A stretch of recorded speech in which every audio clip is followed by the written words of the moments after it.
Recorded live at 4ZZZ Studios Brisbane on 102.1 FM and broadcast across Australia on the Community Radio Network. You're listening to Z Games. With 10 years experience and over 500 episodes, Z Games brings you the best in gaming news, reviews, community and culture. Want to reach out? Message us on Facebook at ZEVGamesAU.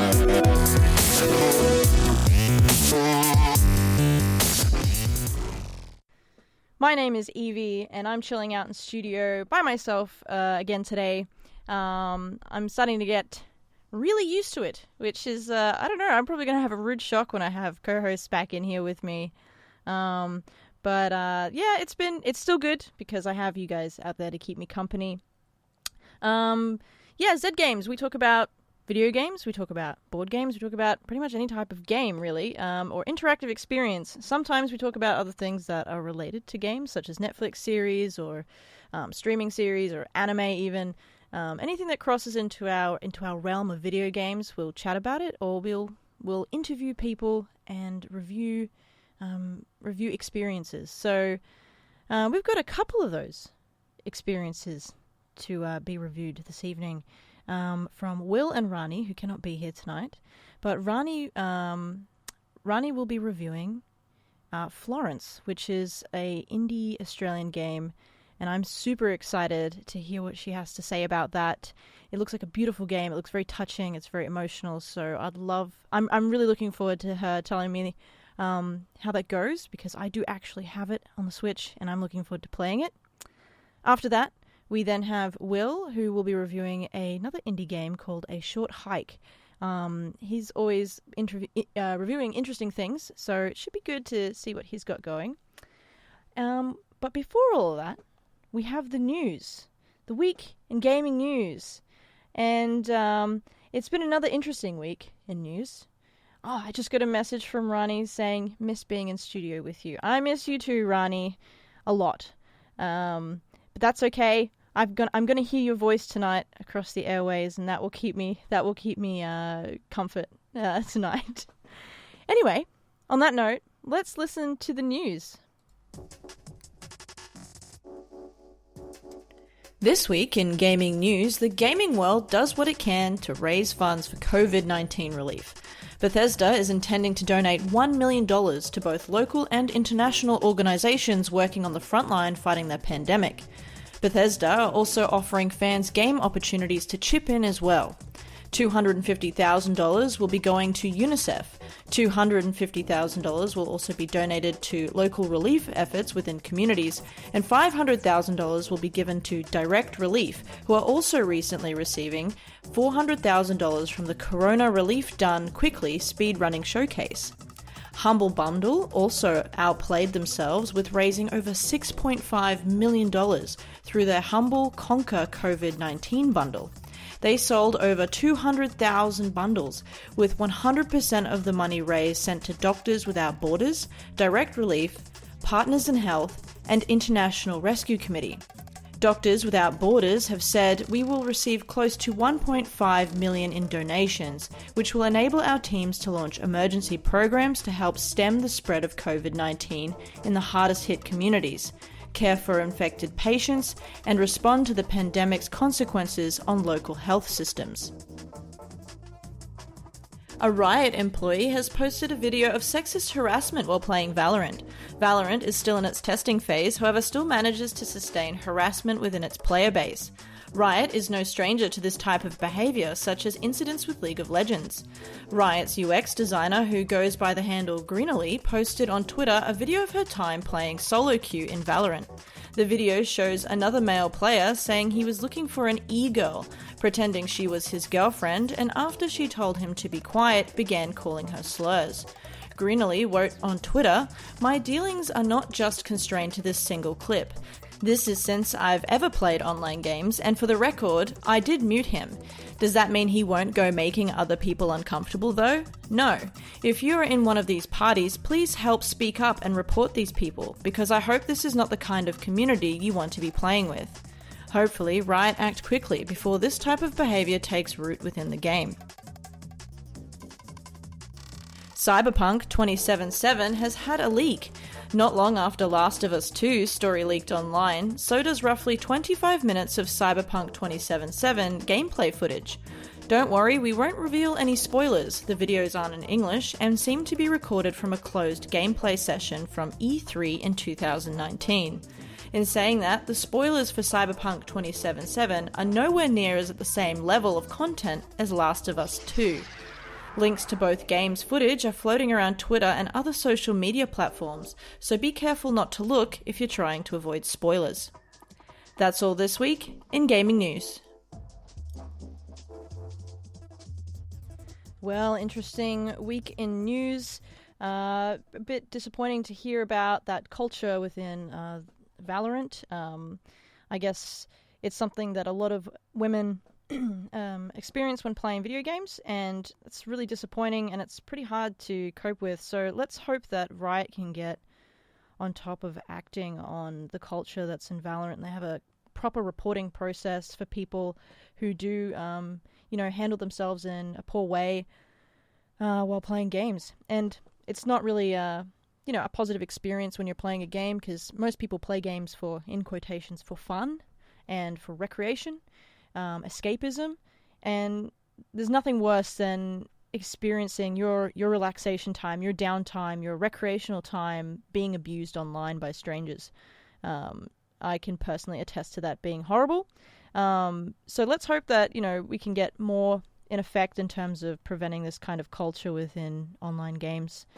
But on a much brighter note, there's been so much money raised to help the COVID-19 relief effort. I mean, $6.5 million from Humble Conquer COVID-19 bundle, which is a mouthful to say.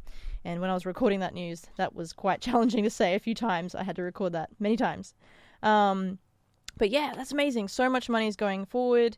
Let me know if you purchase that bundle. Apparently it was a wicked deal, so I'm glad if you guys managed to get a hold of that.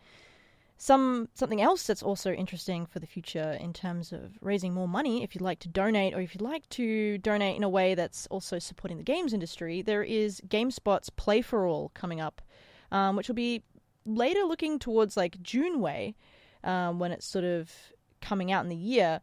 But essentially, in the beginning, early June, spanning several weeks, Play for All will be the premier destination for gamers worldwide to get up-to-date information on the most exciting announcements. So, essentially, Play for All will feature over 100 hours of live and on-demand programming streamed on GameSpot, as well as on YouTube, Facebook, Instagram, and Twitter platforms. So there's a way that you can jump in there and get involved and donate to Direct Relief and other humanitarian efforts who are looking to support lives and people fighting COVID-19. There is also a very long list of publishers that have partnered with Play for All that you can check out. I will be posting this link on the Facebook page, the Zed Games Facebook page at ZedGamesAU. So if you'd like to check that out, you can, to see how you can get involved. They haven't actually released any of the dates yet, but the full schedule of the event will be revealed over the next few weeks, so you can see how you can get involved there. Yeah, exciting times. That actually leads me into this special moment now that we're going to have for Rani, who isn't here, but Rani has done an incredible job of reviewing Florence, which is an Australian game, and the score is absolutely amazing too, so please be sure to check out the soundtrack. Let's listen to a review from Rani on Florence.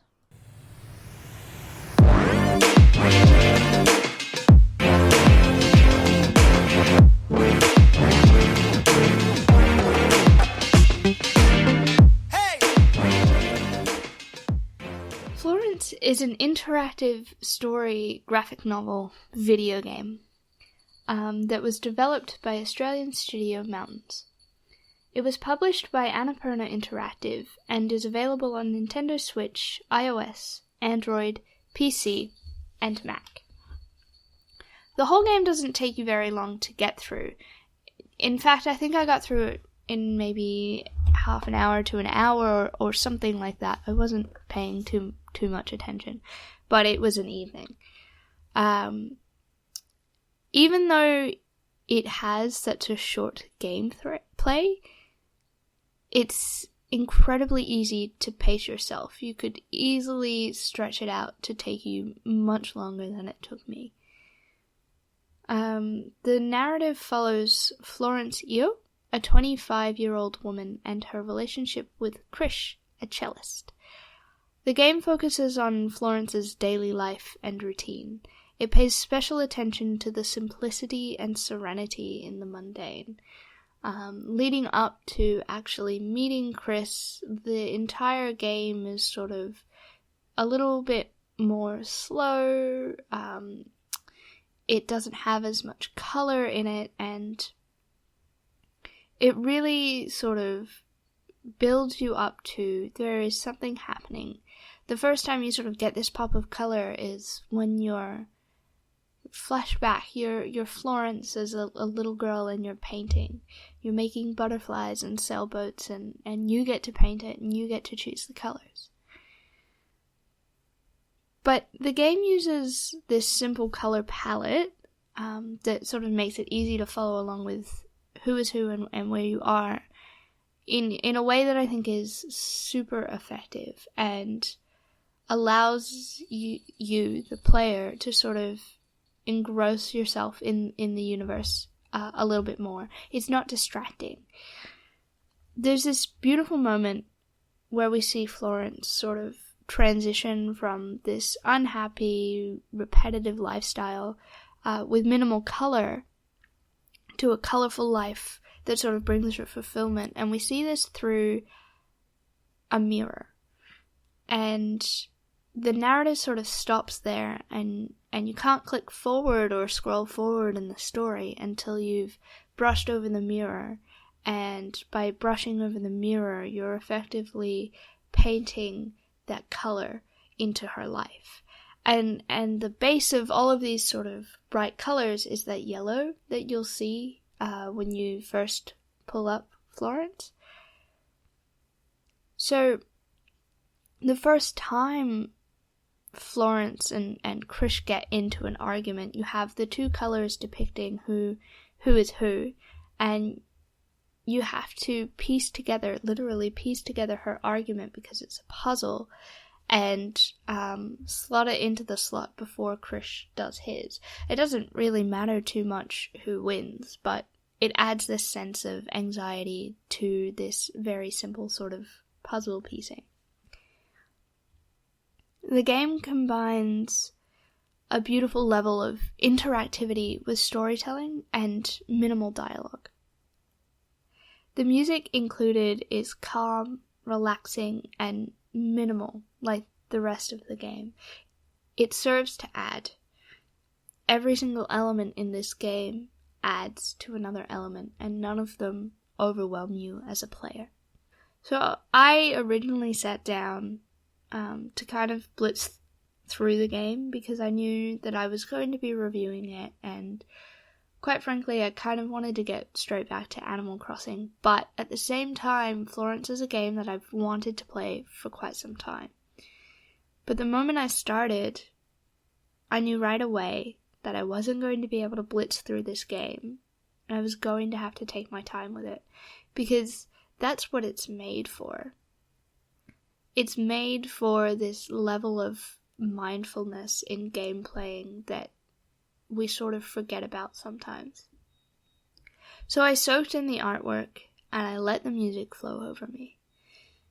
And I seem to be playing and recommending a lot of calm, relaxed games at the moment, and I think it's a nice change from the sort of chaos that a lot of games feed off of, but also, the chaos that is happening in the world, and it reminds us to be mindful. It reminds us to find beauty in the mundane. Florence was definitely a game that allowed me to resituate myself within my own world of mindfulness and appreciate the little things. I took my time organizing the things in their new apartment and found myself relaxing with every passing note of the cello. Not to mention that the art style is something that I personally have always found incredibly pleasing. It's this sort of pencil drawing, watercolor sort of look, and it's very minimal. It focuses mostly on that one color that is a theme throughout the game. I love that idea of colors as themes and concepts. And if you're looking for something relaxed to play in passing, then I think that Florence is the perfect game for you. I think that everybody should probably have a game like Florence, especially now. It's the perfect game for train rides or unwinding after work when you don't really want to get too invested in something else. It's definitely a game that forces you to take a moment for yourself.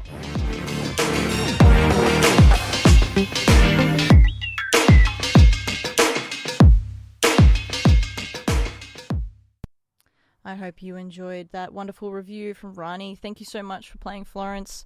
I'm very envious. I have Florence at home. I have still yet to experience it, and you've just completely sold that experience to me. I will 100% be playing that later. We are now about to listen to something pretty cool. It is Will, his wonderful voice, his lovely Swedish accent, talking about a little indie game called A Short Hike. So let's have a listen to that.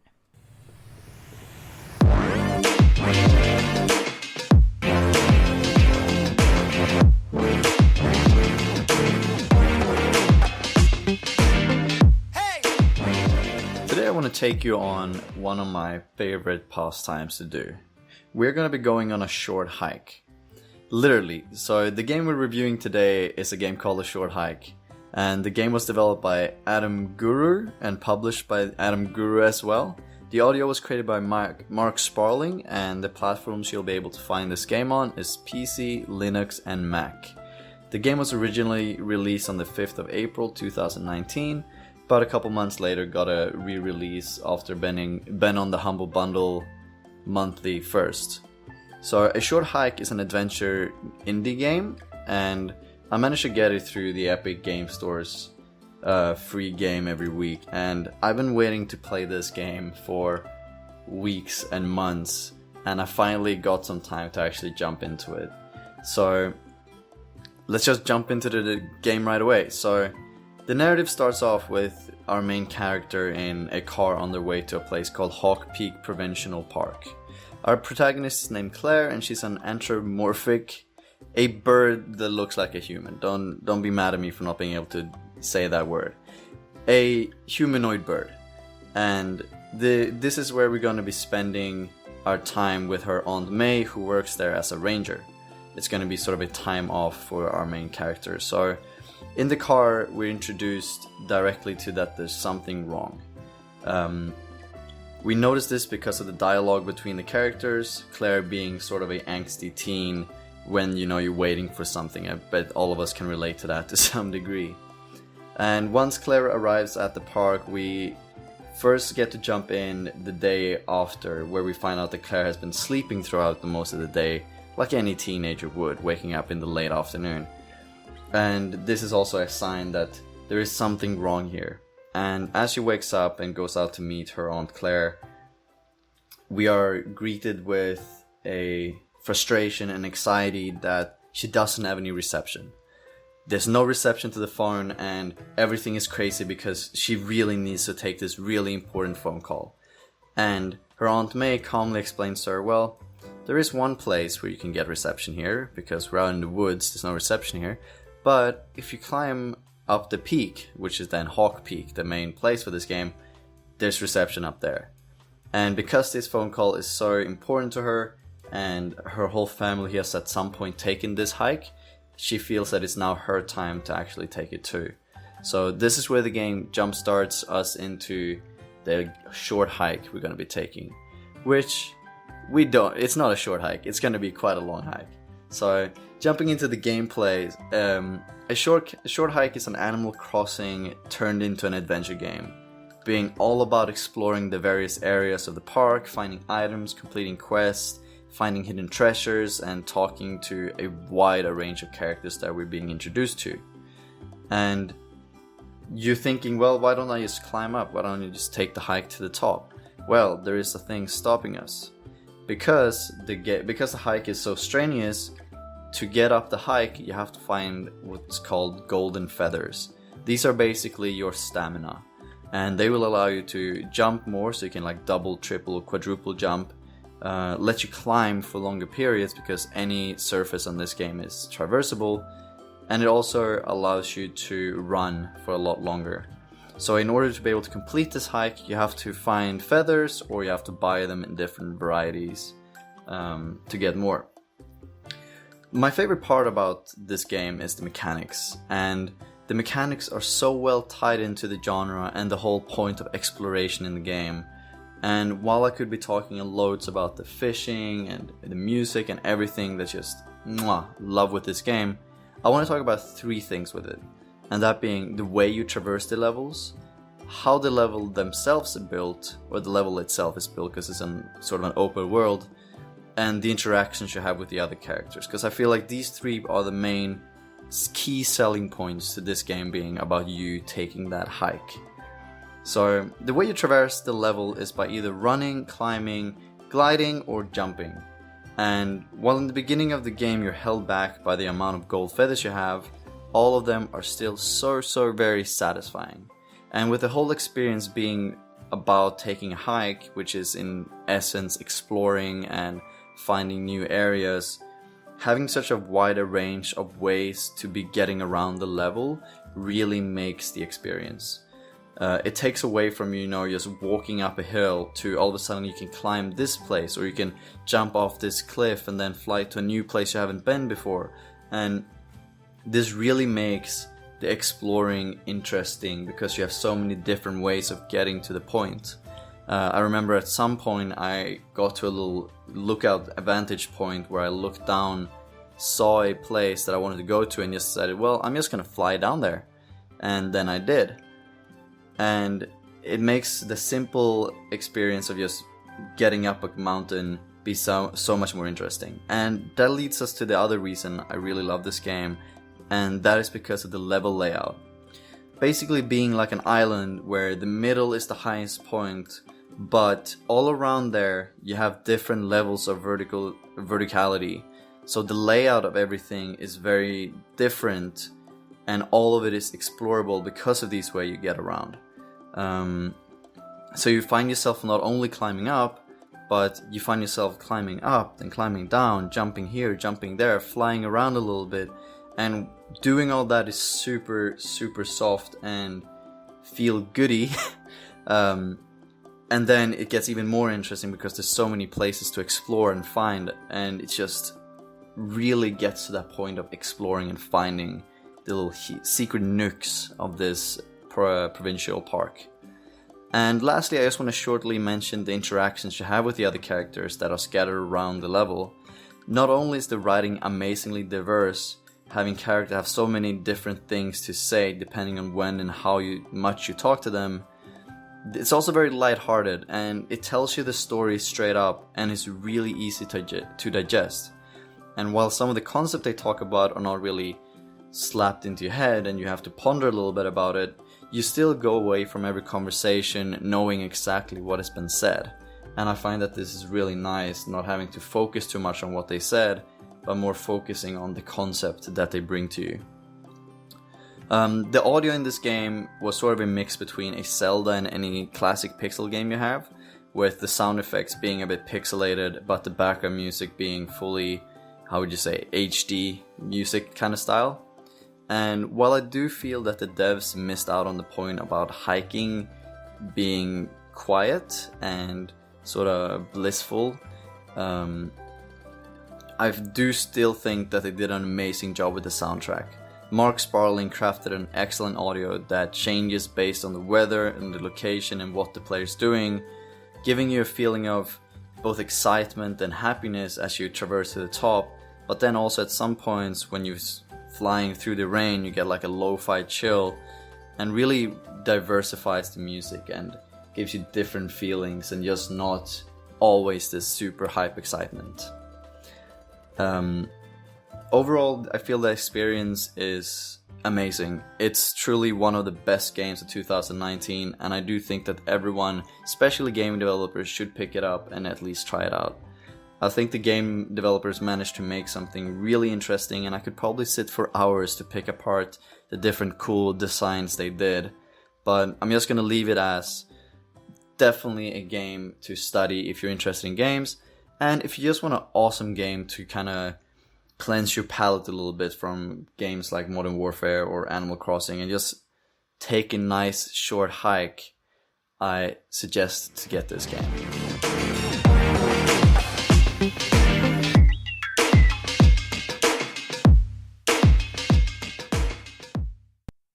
Thank you, Will, for that amazing and insightful review of A Short Hike, which is awesome Canadian production. Be sure to check that out. It has come to the end of our time this evening with Zed Games. I hope that you have enjoyed the reviews from Will and Rani, and I hope that you've enjoyed my company. Yeah, it's been a great episode today. Something I actually learnt recently, which I thought I'd mention. Because my name is Eevee, I have an affinity with the Pokemon Eevee. And it turns out that it wasn't originally going to be called Eevee the Pokemon, it was going to be called Aeon. E-O-N, Aeon. Which I think is to do with, well, supposed to correspond with its evolutions, like Vaporeon and Flareon and Jolteon. So that would have made a lot more sense, but I'm grateful that it didn't turn out that way, because I don't really want to be called Eon. I think Eevee's much better. But yeah. Anyway, that's just a little tidbit from me. On that note, thank you for hanging out with me tonight, and I will chat to you guys soon. Special thanks to the 5 subscribers who subscribed during the Zed Games show today. That's absolutely awesome. We really, really appreciate it. But yeah, hope you have a good rest of your day or night or wherever you are. See ya, bye! Thanks for listening to Zed Games. If you'd like to listen to more, check out our podcast on Spotify or follow us on social media at ZedEDGamesAU. See you next time.